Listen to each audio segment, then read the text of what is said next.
আর্টিকেলগুলোর উপরে আঘাত দিয়েছে, মানে এত ভালোবাসে আপনাদেরকে, সংবিধানের উপরে আঘাত দিয়ে দিয়েছে। বুঝতে পারছেন তো কত ভালোবাসে? তো কে ভালোবাসার নমুনা একটু শুনবেন ভাই, কারো অসুবিধা হচ্ছে না তো? হলে আমি ছেড়ে দেবো ভাই। তাহলে নমুনা শুনতে চাইছেন তো? আর একবার হাত তুলুন তো, কারা নমুনা শুনতে চাইছেন?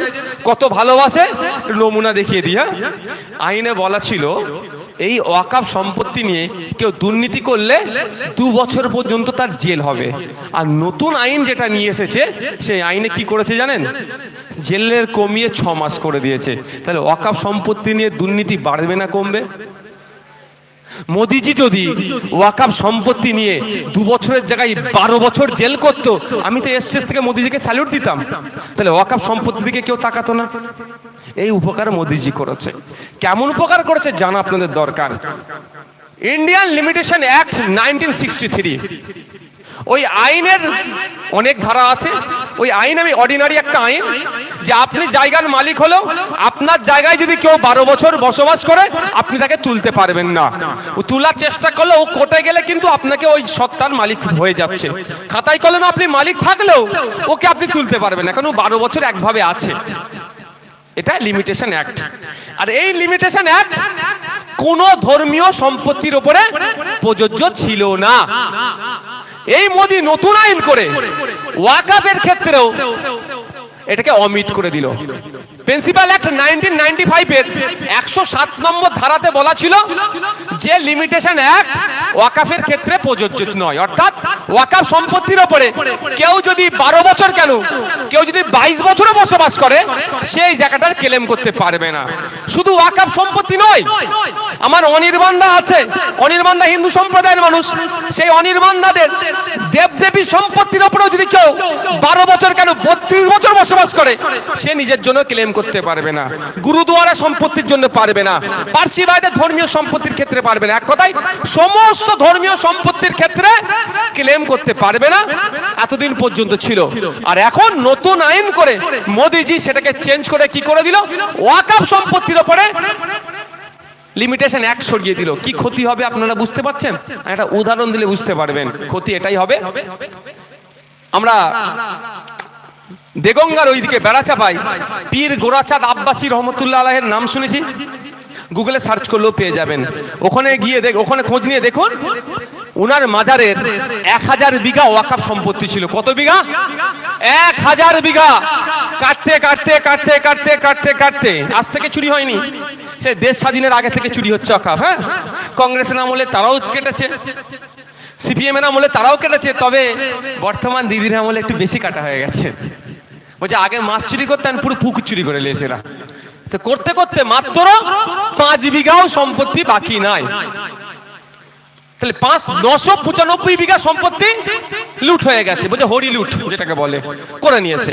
কিন্তু এতদিন আইন ছিল যে যদি কোনো শাসক তার যদি সিট দ্বারা সোজা থাকে, 2011 সালের আগে যে গল্পটা দিয়ে ক্ষমতায় এসেছিল, ক্ষমতায় আসলে মুসলমানদের ওয়াকফ সম্পত্তি উদ্ধার করে দেবো, কথার সাথে যদি কাজের মিল রাখতে পারতো, তাহলে পীর গোরাচাঁদ আব্বাসী রহমতুল্লাহ আলাইহির মাজারের 995 বিঘা সম্পত্তি বিহাত নয়, পুরো 1000 বিঘা সম্পত্তি কিন্তু উদ্ধার করে দিতে পারতো।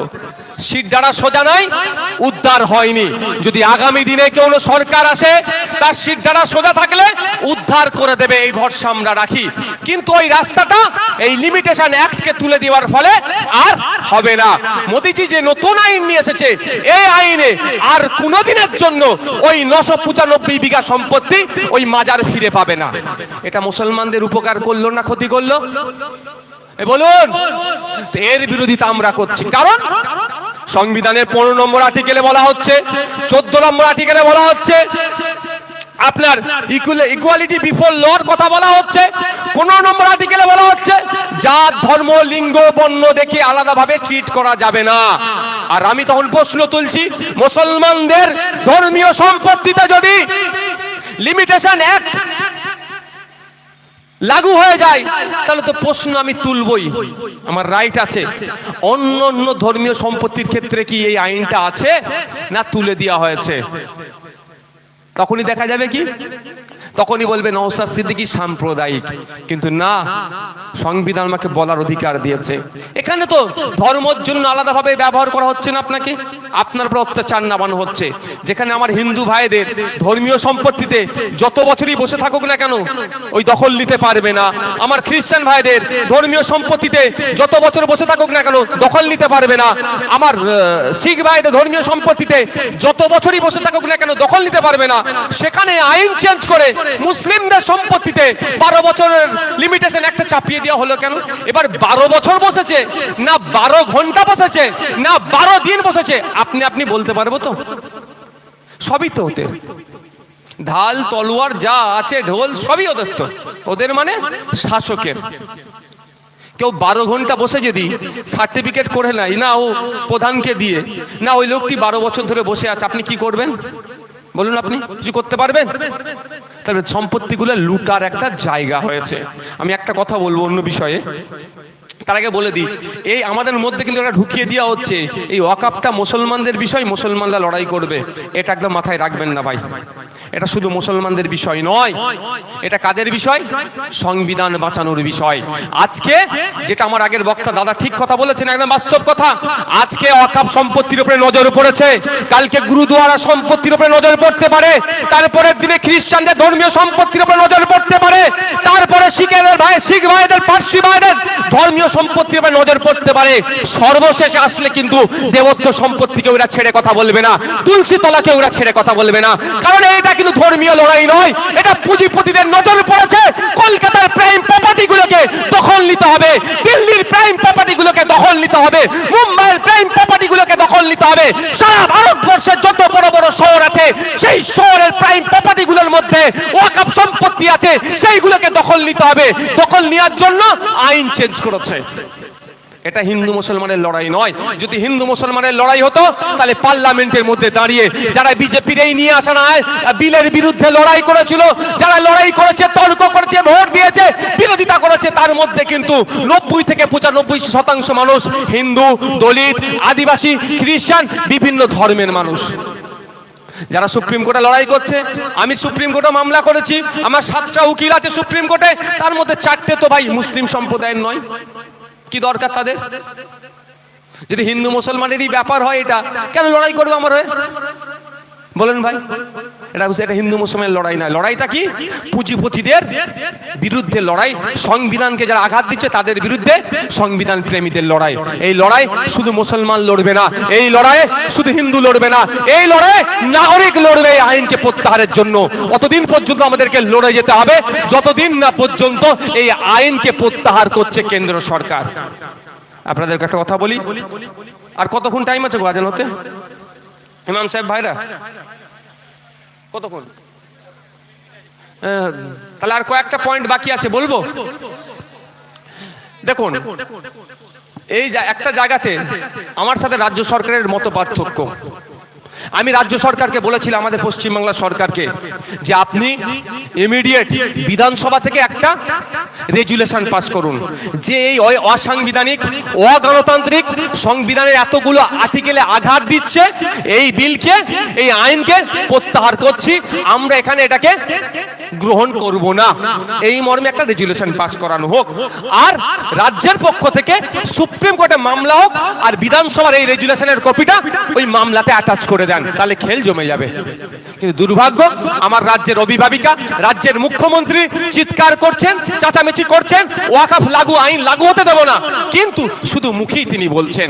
দেখুন ব্যাপারটা সম্মানীয়, তিনি রাজ্যের মুখ্যমন্ত্রী, কি অবশ্যই তাকে সম্মান দিতে হবে, সমালোচনা করার যেমন অধিকার আছে তেমন আপনার কর্তব্য হচ্ছে তার চেয়ারকে সম্মান দেওয়া। কিন্তু একজনের মুখের কথায় তো কিছু হয় না। কি করতে হবে তার জন্য? একবার কি কোনো নোটিফিকেশন জারি করেছে রাজ্য সরকারের পক্ষ থেকে যে আমাদের রাজ্যে ওয়াকফের আইন আমি হতে দেব না, এই জন্য নোটিফিকেশন করে দিলাম? গভর্নমেন্ট কোনো অর্ডার পাস করিয়েছে, যাকে জিও বলে শর্টে, পাস করায়নি, কিন্তু গল্প দিচ্ছে আপনাকে আমাকে, কি এটা গল্প দেওয়া হচ্ছে, কি এই রাজ্যে লাগু হতে দেব না, ওই গল্পতে কাজ হবে না, এটা নানি দাদির গল্পের জায়গা নয়, এটা আইন আদালতের জায়গা। তাই আমি অনুরোধ করবো আজকে এই জায়গা থেকেও দাঁড়িয়ে এখানে আইবিডিআইবির মাধ্যমে বলবো, 9 তারিখ থেকে বিধানসভা শুরু হচ্ছে, 9 তারিখ থেকে বিধানসভা শুরু হচ্ছে। এই বিধানসভা অধিবেশনে এই কালা কানুন অকাপ সংশোধনী আইনের বিরুদ্ধে আশা করবো মমতা ব্যানার্জির সরকার অর্থাৎ রাজ্য সরকার আমাদের রেজুলেশন নেবে নেবে নেবে, এই আশাটা আমরা করব তো ভাই, নাকি আমাদের রাজ্যের অভিভাবকের কাছে করতে পারি না আমরা? এখন দেখার বিষয় কি হবে, আসা যাক। এই আইনে বলা আছে 5 বছর আপনাকে প্র্যাকটিসিং ইসলাম মুসলিম হতে হবে, প্র্যাকটিসিং ইসলাম। এবার বলুন, সংজ্ঞা দেওয়া নাই যে প্র্যাকটিসিং ইসলামের ডেফিনেশন দেওয়া নাই যে কিভাবে প্র্যাকটিসিং ইসলাম হচ্ছে। দাঁড়িয়ে রাখতে হবে কত বড়, জুব্বা পড়তে হবে নাকি দাঁড়িয়ে রাখতে, কপালে কি নামাজ পড়ে পড়ে কপালে দাগ হয়ে যেতে হবে, কিছু বলা নেই, শুধু বলা আছে 5 বছর প্র্যাকটিসিং ইসলাম। আমি সবার কথা বাদ দিলাম, আমার একটু ফাঁকিবাজি হয়ে যায় মাঝে মধ্যে। ইমাম সাহেবরা, ফাঁকিবাজি করার তো কোনো জায়গা নেই, নামাজ তাকে 5 ওয়াক্ত পড়াতে হবে, দিচ্ছ 2500 টাকা মাইনে, আর তাকে বাদে খাটিয়ে নিচ্ছ। এটাও কিন্তু খুদার কাছে জবাব দিতে হবে, মসজিদে যারা নামাজ পড়তে যাচ্ছ, মাথায় রেখো, এটাও মাথায় রেখো, হ্যাঁ ছাড়বে না আল্লাহ। যাক, ওই বিসঙ্গ পরে বলবো। তো ইমাম সাহেবরা 5 ওয়াক্ত নামাজ পড়ায়, 5 বছর ধরে একটা ইমাম 5 ওয়াক্ত নামাজ পড়িয়ে অফিসারকে গিয়ে বললো, স্যার আমি একটু ওয়াকফ করতে চাই, ওয়াকফে আওলাদ ওয়াকফে লিল্লাহ দু রকম আছে, তো করতে চাই। তো অফিসার মুখের দিকে তাকিয়ে যদি বলে, ইমাম সাহেব তুমি 5 বছর নামাজ পড়েছো, তোমার কপালে দাগ নাই কেন? তুমি ফাঁকিবাজি করেছো, তুমি চলে যাও, কি করবেন? কিন্তু ওখানে ডেফিনেশন দেয়া নাই যে প্র্যাকটিসিং ইসলাম এইগুলো থাকলে সে প্র্যাকটিসিং ইসলাম। আপনাকে ইন ফিউচারে আপনি যাতে না অফ করতে পারেন সম্পত্তি, তার রাস্তা বন্ধ করে দিচ্ছে এই মোদী সরকার। আবার বলছে মুসলমানদের ভালো করছে। ইমাম সাহেব ঘরে গিয়ে জামিনের পেরেক দিয়ে একটু কপাল ফপাল ছিঁড়ে ফেলেছে, দাগ হয়ে যাবে না ছিঁড়লে? তারপরে সবটা অফিসে গেছে, এই দেখুন স্যার আমার কপালে দাগ হয়ে গেছে। অফিসার যদি বলে এই বছরে 29টা রোজা হয়েছে, আপনি তো 25টা রোজা রেখেছেন, 4টে তো ছেড়ে দিয়েছেন, আপনি মুকাম্মাল মুসলমানই নয়। প্র্যাকটিসিং মুসলিম মানে আমি যদি বলি মুকাম্মাল মুসলমান, তাই তো নাকি? এটাই আসছে তো। তাহলে আপনি কি করবেন? আমি এই 29টা রোজার মধ্যে কটা রেখেছি আর কটা ছেড়েছি, কোন মেশিন আমাকে চেক করে বলতে পারবে আজকে আমার? এরকম পৃথিবীতে কোনো মেশিন এসেছে? তাহলে একটা করে অফিসার আমার সাথে দিতে হবে। পশ্চিমবাংলায় 3 কোটি কম বেশি সংখ্যালঘু সম্প্রদায়ের মানুষ আছেন, 3 কোটি মানুষের সাথে 3 কোটি অফিসার দিতে হবে। ফজরের সময় নওশাদ সিদ্দিকী ঘুমোচ্ছে না, ঠান্ডাকালে নামাজ পড়ছে, তাহলে দেখতে হবে। ইমাম সাহেব আমাদের নামাজ পড়ায়, আমরা ইমামের পেছনে একটানা করি ইমামের, তার সাথেও একটা অফিসার দিয়ে রাখতে হবে। ইমাম সাহেব নামাজ পড়ছে কি পড়েনি, তাই তো নাকি? মানে এগুলো হচ্ছে বিভ্রান্তকর আইন নিয়ে এসেছে। এই আইনে আগামী দিনে ওয়াকফ যাতে না করা যায়, এর বিরুদ্ধে তো আমরা। আচ্ছা, এটা কি? এবার আসা যাক, হিন্দু ভাই যদি ইচ্ছা করে মন্দিরের নামে সম্পত্তি দেবো, তাহলে সেই হিন্দু ভাইকে কি 5 বছর ধরে হিন্দু হতে হবে? এই আইন আছে? এটা জানতে আমাদের ইচ্ছা করবে না? এটা জানতে গেলে কেউ সাম্প্রদায়িক হয়ে যায় না, বরঞ্চ যে জানার চেষ্টা করবে সে দায়িত্বশীল নাগরিক, যে জানার চেষ্টা করবে, যেটা নিয়ে চর্চা করবে, সে সংবিধান প্রেমী। খ্রিস্টান ভাইরা যদি মন্দির গির্জার জন্য সম্পত্তি উৎসর্গ করতে চাই, তাকে 5 বছর ধরে খ্রিস্টান হতে হবে, এরকম কি কোনো আইন আছে? এরকম আইন নেই। আর মুসলমান যদি ওয়াকফের জন্য সম্পত্তি অফ করতে চাই, তাকে 5 বছর ধরে মুসলমান থাকতে হবে। আবার প্র্যাকটিসিং মুসলমান, শুধু নাম কাস্তে মুসলমান নয়, বা দাদু মুসলমান ছিল, বাপ মুসলমান, আমিও মুসলমান হয়েছে, ওই মুসলমান নয়, প্র্যাকটিসিং মুসলমান। সেটা কেমন হবে সেই সংজ্ঞাটাও বলে দেয়নি, মানে ভবিষ্যৎটা পুরো আটকে দিল। তো এর বিরুদ্ধে তো আমাদের লড়াইটা হিন্দুর বিরুদ্ধে নয়, লড়াইটা দেশের বিরুদ্ধে নয়, লড়াইটা বিজেপির নিয়ে আসা কালো আইনের বিরুদ্ধে। এটা মাথায় রাখবে। এই আইনে বলা আছে ওয়াকফ ইউজার বাতিল করেছে, ভালো করে বুঝবেন, এটা খুব গুরুত্বপূর্ণ বিষয়। ওয়াকফ ইউজারটা কি জিনিস? আপনাদের এখানে যারা মানুষজন আছেন, বাড়িতে আজকে যারা দেখবেন 100 বছর, 150 বছর, 200 বছরের মাদ্রাসা, মসজিদ, ঈদগাহ আছে না নাই? কিভাবে পেয়েছেন? আপনার পাড়ার মুরব্বীরা খোঁজ নিন, তার দাদু তার দাদু তার দাদু, ওই সময় যারা ছিল একটু জমি জায়গা জমিদার, এই তোদের কবর দেওয়ার অসুবিধা হচ্ছে, ওই গ্রামে গিয়ে কবর দিতে হয়, এলে আমার ওই বাঁশবাগানের ধারে ওই 2 বিঘে জায়গাটা আছে, তোরা কবর দিবি, আল্লাহর রাস্তায় ছেড়ে দিলাম, গ্রামের সবাই কবর দিবি। এইভাবে হয়ে আসছে না ভাই? মসজিদ তোরা 3টে পাড়া 4টে গ্রাম পার হয়ে নামাজ পড়তে যাস, বর্ষাকালে খুব অসুবিধা হয় তোদের, তাই না? বলে হ্যাঁ বাবু অসুবিধা হয়। আলে আমি 10 কাঠা জায়গাটা, উঁচু জায়গাটা আছে, তোরা না মসজিদ করে নিবি, যে আল্লাহর রাস্তা দিয়ে দিলাম। এরকম ভাবে হয় না? তো এইরকম ভাবে হয়ে আসছে। তো এটা ব্যবহার হতে হতে ওয়াক বা ইউজার যদি বলি, ব্যবহার হতে হতে ওয়াক, আর সহজে যদি বলি মৌখিক ভাবে যেটা দান করেছে আমার পূর্বপুরুষেরা, আপনাদের পূর্বপুরুষকে অফ করে দিয়েছে আল্লাহর রাস্তায়, এটা মোদি তুলে দিচ্ছে, নতুন আইনে তুলে দিচ্ছে। কি ক্ষতি হবে? সারা ভারতবর্ষে 8 লক্ষ একর ওয়াকাফ সম্পত্তি আছে, তার মধ্যে 50% অর্থাৎ 4 লক্ষ একর ওয়াকাফ সম্পত্তি ওয়াক বা ইউজার, মৌখিক দান। মোদিদের ধান্দা তো ওই 4 লক্ষ একরটাকে দখল করার। বুঝতে পেরেছেন? আজকে একটা পোর্টালে ছেড়েছে নাকি 6 মাসের মধ্যে কি হবে, নাম রেজিস্ট্রেশন করতে হবে। 21-22টা পয়েন্ট দিয়েছে, 21-22টা পয়েন্টের মধ্যে বলা আছে তুমি যার কাছ থেকে তুমি সম্পত্তিটা পেয়েছো তার ডিটেলস দিতে। এবার আপনি বলুন, আপনি তো 5 দাদু আগে থেকে কবর দিয়ে আসছেন ওইখানে, তাই না? ওই 5 দাদুকে খুঁজে পাবেন এখন? যেই পাবেন না ওটা বলবে সরকারের দখলে। আজকে এটা মোদি ছেড়ে দিল, আর আমাকে যিনি বাঁচাবেন বললেন পশ্চিম বাংলায় ওয়াকাফ হয়ে কিছু করতে দেব না, আমাদের শ্রদ্ধেয় সম্মানীয় মাননীয় মুখ্যমন্ত্রী কিন্তু এই বিষয়ে কিছু বললেন না। একটা শ্মশানের নামকে কেউ এডিট করে দিলে মাননীয় প্রেস কনফারেন্সে বলে দেয় এটা কেউ অমন করেছে, এটা উচিত হবে না।